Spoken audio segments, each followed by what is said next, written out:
Is there not an entire section on this subject? No, yes, I may have changed my mind in the meantime on that, so it's unfair. I may have changed my mind about Mithra, for example. Is your book for sale back? Yes, sir. Let me tell you, let me tell you, let me tell you, let me tell you, let me tell you. But have you ever asked God for forgiveness? I'm not sure I have. I just go and try and do a better job from there. I don't think so. Let me tell you, let me tell you, let me tell you, let me tell you, let me. Say it like you mean it. This is my Bible. What up? I got something to say. Hey everybody, welcome back to Let Me Tell You, episode 52. I am your host, the Evangelical Norm. It is COVID-19 all the time, all news, all COVID-19 all the time. And that is all we seem to be talking about anymore is COVID-19. Oh, so scary it seems. You could kill us all. You're the flu extreme. Okay, yeah, that was not necessary. Coronavirus, you left Costco a mess. Although pooping ain't even your thing. Have you had enough? This is what happens when you're on quarantine and you're locked down. And, well, I'm really not, and I was just weird anyway. Put on surgical mask today. Don't touch your nose or mouth and stay indoors. Don't go out to play, but buy the TP. All the TP. Buy it all. There you go. You'll never get it out of your head now, and you're very welcome. And there you go. But it is COVID-19.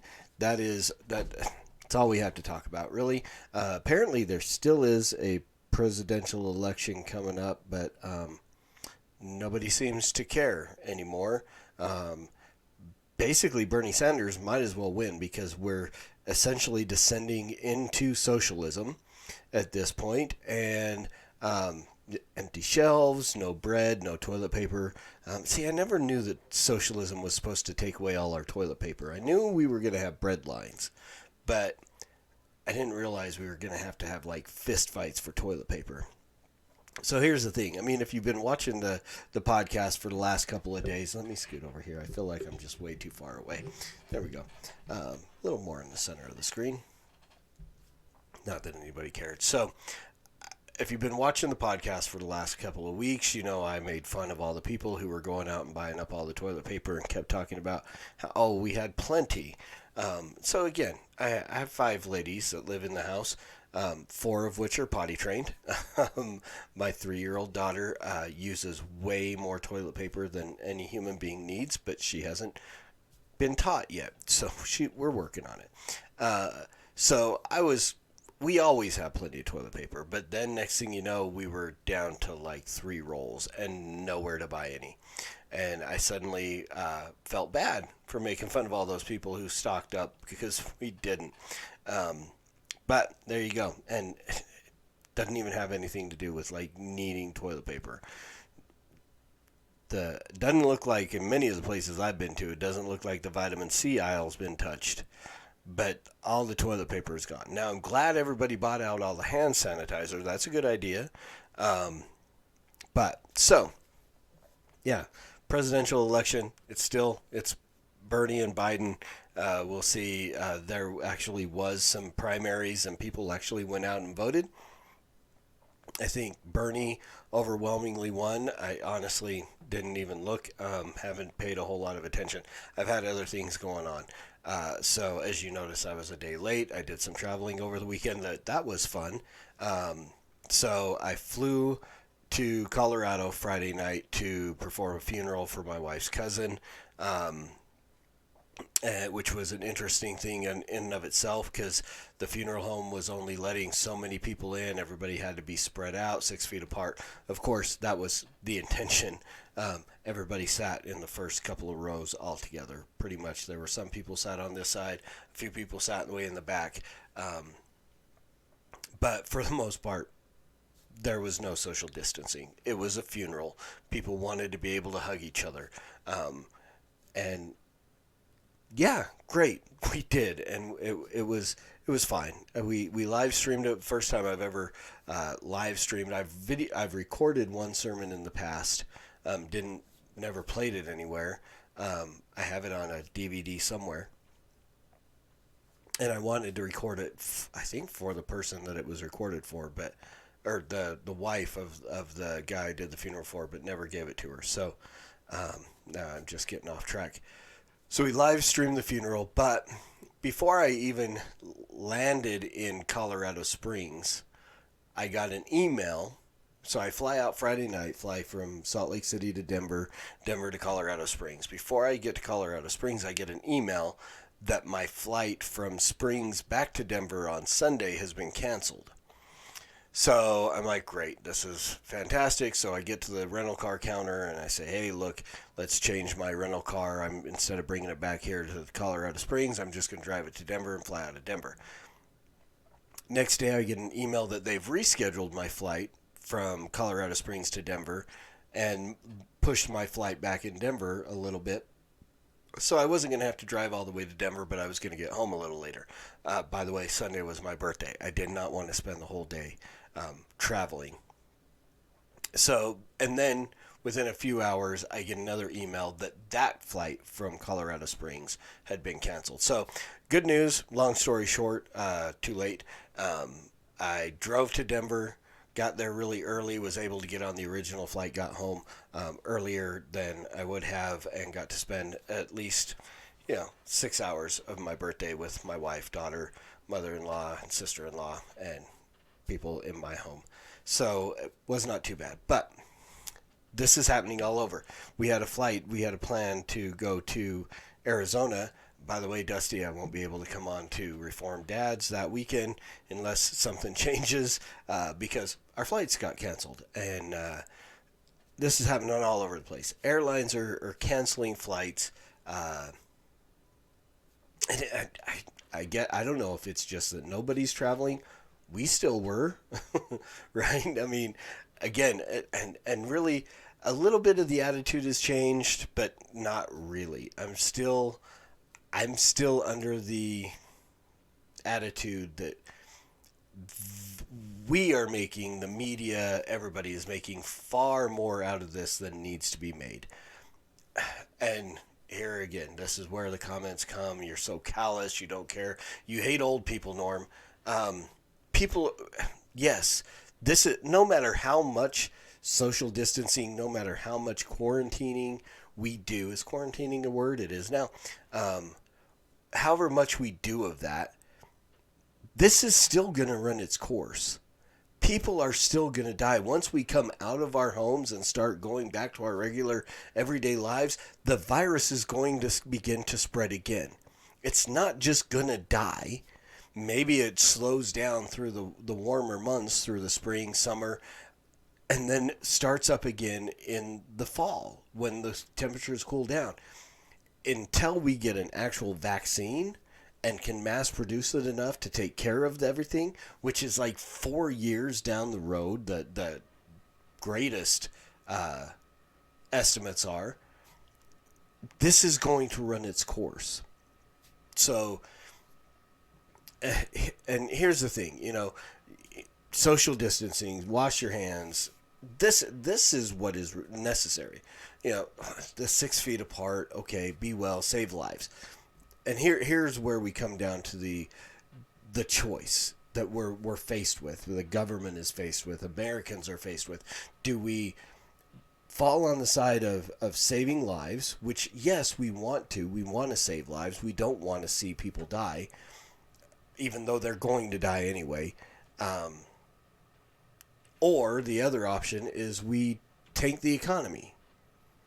We shut everything down. I mean, for 15 days, I have friends, not stories, not anecdotal. I have personal people that I know, that I love, that are going to lose their business over this. They're going to lose their livelihood. They're going to lose their health insurance. They're going to lose all kinds of things. So here again, we find ourselves in this weird balance. How do we work this out? Do we quarantine for 2 weeks and stave off the fact that we're going to save a few lives for maybe a few months? And again, it sounds so harsh. but people are going to die from this. I mean, Utah just had its first death. We had all the deaths in the funeral home up there in Washington that, 30 out of the 50 initial deaths were from one assisted living or not. Did I say funeral home? I did. I got it on the brain. Nursing home, old retirement. What's the PC term for it nowadays? I don't know. I know I'm offending somebody. I'm too late. I offended all kinds of people already. So we're faced with this choice. Do we save a few lives, or do we tank the economy and ruin a bunch of lives?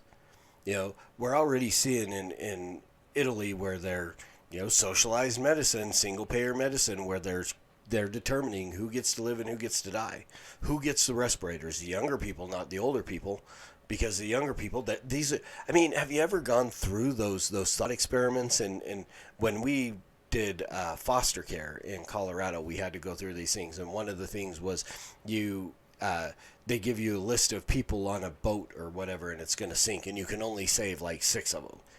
It's a no-win scenario. We are in a no-win scenario. We are either going to tank the economy and ruin a whole bunch of lives. We're going to end up with, Ben Shapiro gives it an estimate of like 30% unemployment, or we go out and go about, do our regular thing, and a lot of people die. Well, a lot of people died during H1N1. A lot of people died during SARS, MERS, avian flu, you name it. A lot of people died.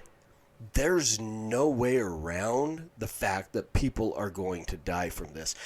But for whatever reason, we're suddenly thinking, well, if everybody stays home, you've got all kinds of people. I am in a profession that is considered essential.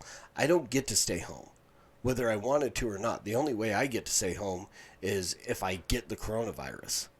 If I start showing symptoms, go get tested, then I can stay home in quarantine, and they're going to send somebody up from Arizona to take my place and to do my job, because we have to continue to work, and we are considered an essential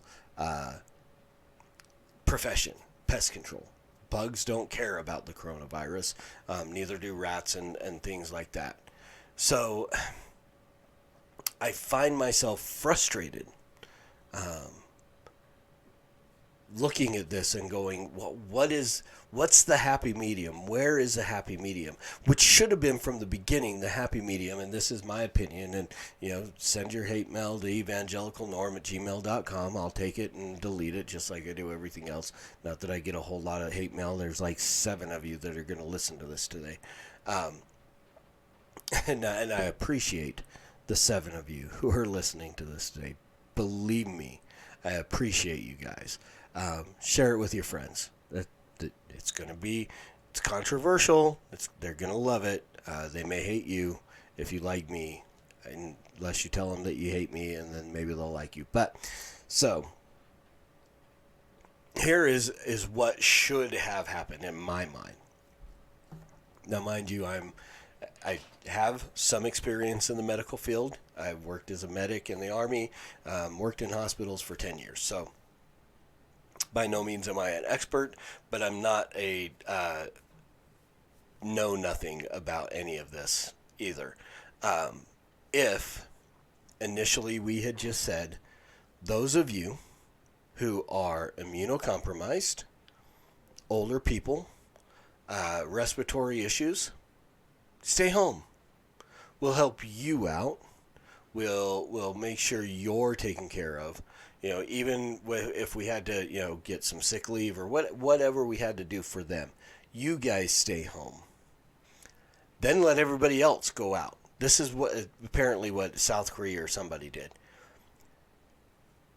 We have to get 60% of the population to contract this virus to develop a herd immunity.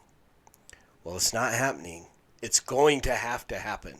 At some point in time, they can shut down for 4 months. It's still going to happen. That's what boggles me. This is not going to stop this virus. It's not. It is still going to happen. We're going to have to get people contract the virus. I mean, again, what they're saying was we have to flatten the curve. I love and I think I mentioned this last week, but the best analogy I've heard from this is the way they were predicting the deaths and so on was that it would be like getting your entire year's worth of snowfall wherever you live in one day. And that's why they're trying to flatten it out. In reality, I mean, you see all the people on social media and it's talking about saving lives. That is not even what this is about. Flattening the curve is not about saving lives. Now, don't come at me. I'm just telling you the facts. Ben Shapiro, facts don't care about your feelings.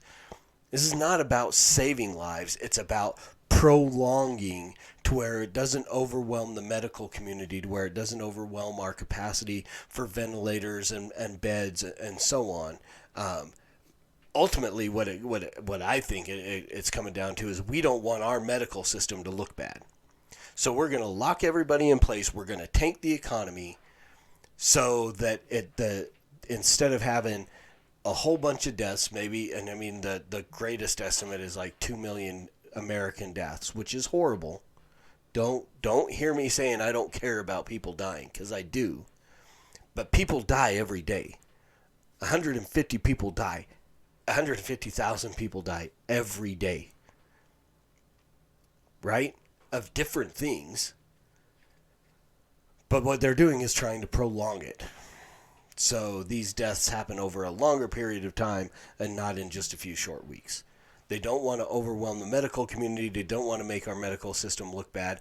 Every one of you who is immunocompromised or has respiratory issues and so on, and my mother-in-law upstairs is at great risk for this. My cousin is at great risk for this.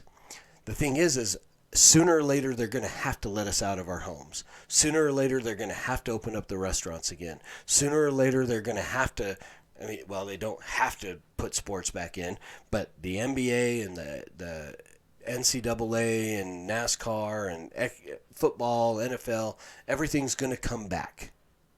And the virus is going to spread again. And you're just as much in danger then as you are right now. It's just prolonging it. And so what's going to happen is everybody else is going to go out and go back to doing their regular thing. And you're still going to have to avoid people for a time period until we develop the herd immunities, until we develop an appropriate treatment, until we develop a vaccine. The risk is still going to be there whether we stay locked down or not. This is all going to happen. It's going to play out whether it's in a short period of time or in a long period of time. We either see a whole lot of people die in a few weeks, or we see a whole lot of people die over a few months or to even a year. It's still going to happen. The statistics are not going to go away, and this virus is not just going to die. It's not just going to go, oh, well, they figured me out. They're staying at home. No. So, again, I have no ability to make any changes to this. I have no ability except for to speak it. And hopefully somebody hears it that says, I don't know. Well, who knows? I'm just giving you where I'm coming from. And it's frustrating to me. I mean, I want my friends to continue to have their beauty salon or their coffee shop or whatever it is that they own, restaurant, so on. I want them to have their livelihood. I want them to be able to feed their family and feed me. I want to be able to go back out to my favorite, call me selfish. I want to go back out to my favorite bar and play poker. Yes, I do. I miss it. It's only been a week, so why should I miss it? I do. It's a social event that is fun, but after this, the bar may not even open back up. Forget poker. They may not ever do business again. Depending on how long they try to keep us shut down, then it may never get... There's going to be a lot of places that don't survive this. a lot of people who are going to lose their jobs. Now, of course, the market's going to bounce back. There's going to be a hiring boom. There's going to be all kinds of things that happen once we are let out. But also, the virus is going to start to spread again. So, again, am I here with a solution? No. I mean, I'm not smart enough for that. I don't have a solution, but I have something. And again, this is the time where Christians need to get out and start sharing the gospel. Because if there's anything that can bring comfort to, one, somebody who is infected with coronavirus, who's got COVID-19, who may be sick or in danger of dying, we need to get them the gospel. They need to hear the gospel of Jesus Christ, that Jesus died to pay the penalty for their sin. Because here's one thing, and here's where it gets real. Here's where the rubber hits the road for me. And I hope for those of you who are listening, a lot of those people who are going to die because of this, whether it's in a short period of time or over a long period of time, a lot of those people who are going to die are going to go to hell if they don't hear the gospel and respond in kind through repentance and faith in Jesus Christ. So Christians, we need to be out there. We need to be out there sharing the gospel with people. If that means social disobedience and foregoing a shelter-in-place order so you can go out and hand out some tracts, use some hand sanitizer, hand out hand sanitizer with some tracts. Go out and share the word of God, share the gospel of Jesus Christ.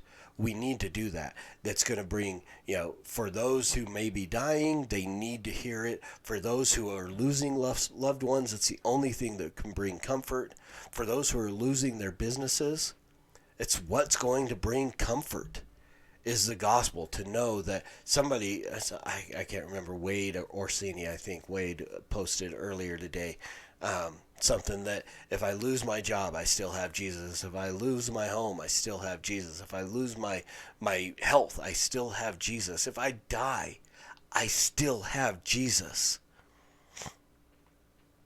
I mean, I fear today as I was out doing my services and hit the couple of businesses that I have to take care of for pest control, and I hit a couple of those that were closed down. Still able to do some takeout and stuff like that. Five Guys is probably not going to go anywhere. Slapfish is not going to go anywhere. What was the other one I did? Chick-fil-A. By no means are we going to lose all our Chick-fil-A's. But there may be some. There literally may be franchisees, owners of Chick-fil-A's who don't survive this, who don't make it through the shutdown and have to shut down their stores. It could happen.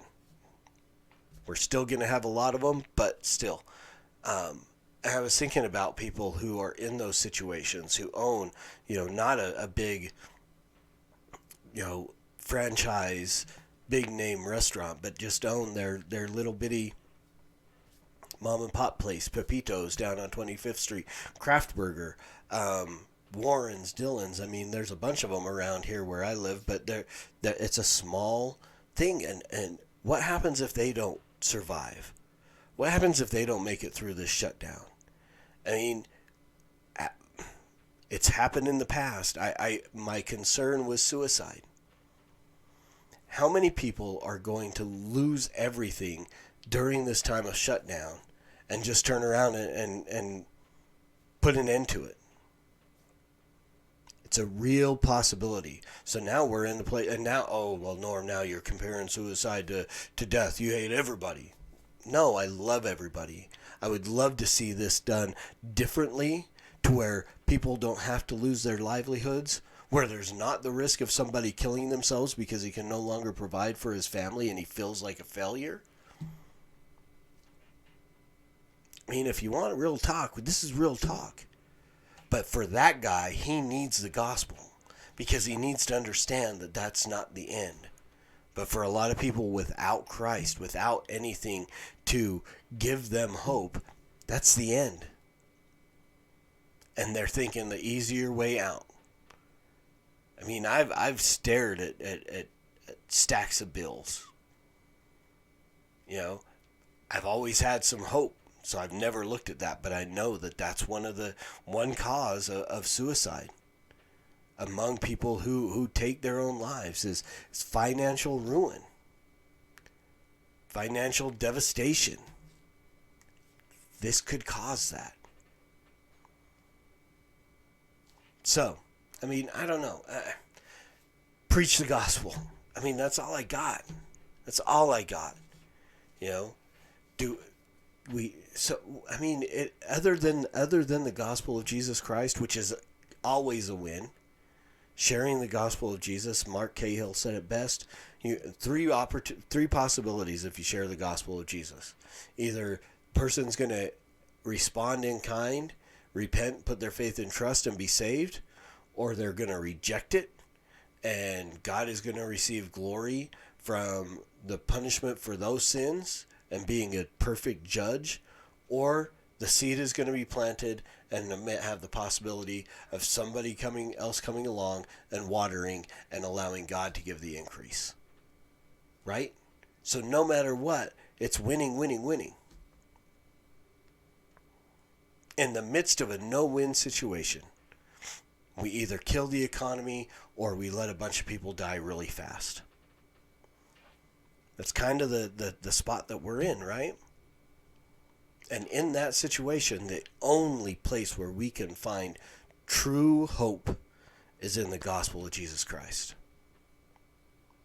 It's the only place. So, there you have it.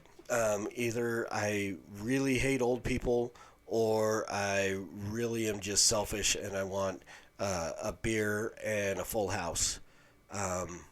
Or I just want to get out there and preach the gospel at all times and use words because they are necessary. And until next week, Soli Deo Gloria.